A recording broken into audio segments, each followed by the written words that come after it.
Good afternoon, everybody. My name is Glenda Gallardo, and well, I'm blanking. Okay, my name is Glenda Gallardo, and this is my second last name that I want to emphasize here with this letter. The letter, do you know what this letter is called? Enye, very good. Yes, like when you say vignette, so enye. Yes, which is a very important letter in the, well, it's not an important letter, but it makes the Spanish alphabet unique, right, because of this. And I will be mentioning something about it. Oh.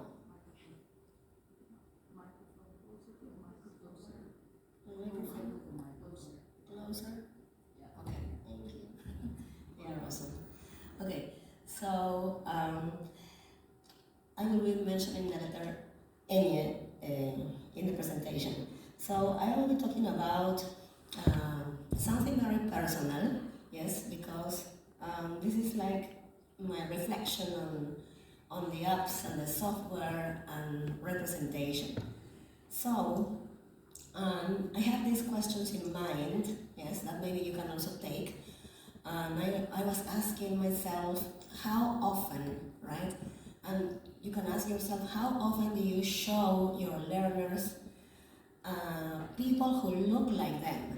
Because when I asked this myself, because I'm from Peru, but my textbooks, my material doesn't necessarily have Peruvian.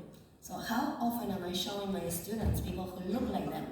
People who live where they live, or that come from where they come from. So this is my big question. Another question that guided my presentation also is how are you, how am I helping my students recognize and respect people's differences? And my third question, so what was I doing? And you can ask yourself, what are you doing to create an all-inclusive atmosphere? As I said at the beginning, I'm from Peru, and well, if you are familiar with this is the Peruvian map, the map of South America, yes, and Peru is over here, and as you can see, all the countries that have the circle, the gold circle, all of them speak Spanish, and so they are Spanish-speaking countries, except for Brazil, yes, where people speak Portuguese, right? So, having said that,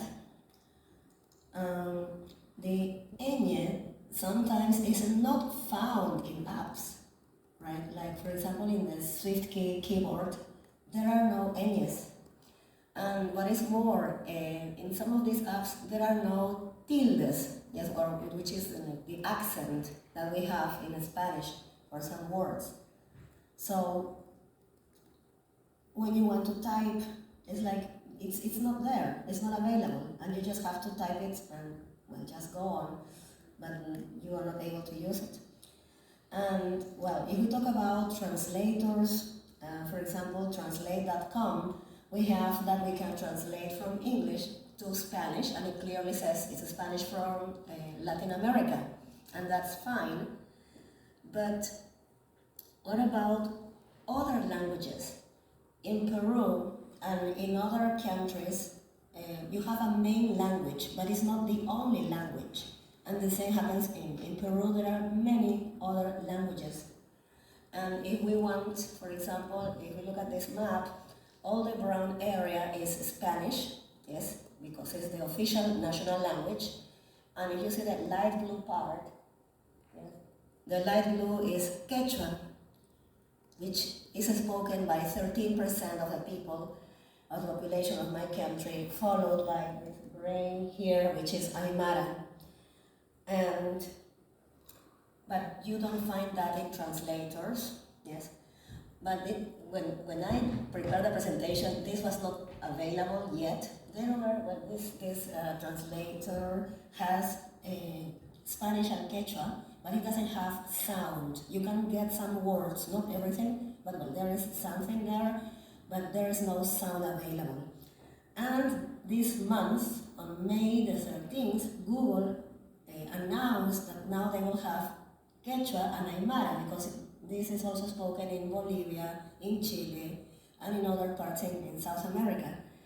And I was checking Google this morning, and I found Quechua already there, and I was like, yes, Aymara is not there, although they have announced that it will be there. But still, when someone that speaks only Quechua, and this is their first language, and they need to translate a text, and they don't have the tools, so the information in a way that should be available to everyone doesn't reach them, yes? And the same is true, so who is represented, yes? The same is true so with the images, yes? If I go to Google and I type family, yes, in English, what happens with family? What does it show me? Yes, the stereotype. If I type it familia, the same. Yes, so the pictures I get encourage a stereotype about the roles, also about the appearance. And well, my family, yes, my family fits the stereotype. A mother, a father, the children. But what about those children that have a single parent, or they come from a single parent home? Yes, what about them? The first thing that you find in Google is not those families. And the same happens if I go to Google and I want to find a picture about Christmas. The Christmas they have is not the Christmas, it's not a Peruvian Christmas. So, but if I'm in a hurry, I just get a picture, but that's not really the way we celebrate. So again, the stereotypes. And did you know that in Peru, when it's Christmas time, we are actually beginning summer. But I'm not sure if it's because of the stereotype or whatever. We have hot chocolate. We have hot chocolate. When we are all sweaty and like that, because we are in summer, but we always get the pictures of people drinking chocolate. People celebrating like this with many lights and the fireplace, but we don't have fireplaces or chimneys. That's not the first picture. That's what first appears in Google. And you can see that in the textbooks again. And if you, again, go to Google and you find, maybe you want to find rappers, yes? Who appears? American, European rappers. And they say, and where are the Peruvian rappers? Because there are rappers in Peru. And then you put Peruvian rappers. And who show up? Men. And I say, and where is Renata Flores, who appears on television? Why doesn't she appear when I go to Google search? Yes, so I have to know about this, because if not, then Google doesn't show that to me. So, because I know this, I can include this information in the exercises I design, and I can also show this to my students, yes? And, well, to sum up, how can we improve or increase representation? Yes, and the first thing that I want to share with you is that we have to learn about our own culture, and we have to love it, yes? And be ready to talk about it. And I love my culture, and I do as much as I can to have that in my classes, in my sentences, in the texts, wherever I can. So I'm teaching English, but I don't forget I'm Peruvian. You are Peruvian, because my students are Peruvian mainly. I don't have students from other countries. And then, second, we need to know about the community in which we live, yes? What's important about that community? What's special? How does it connect to and reflect to the cultures that lived there in the past and today? And also, because we are teachers, we should have this space to talk about the stereotypes in the media and the world around us. And number 4, we should think through the instructional materials that we are using with a specific eye toward the learners in our classes and the communities where we live. So are there positive examples of different races? Are we including positive role models? What about the levels of affluence? And number 5, we should take a look around our classroom also, as if you teach young learners maybe. Does the decoration reflect the languages and cultures of the students in your class? If not, we can ask our learners to create something.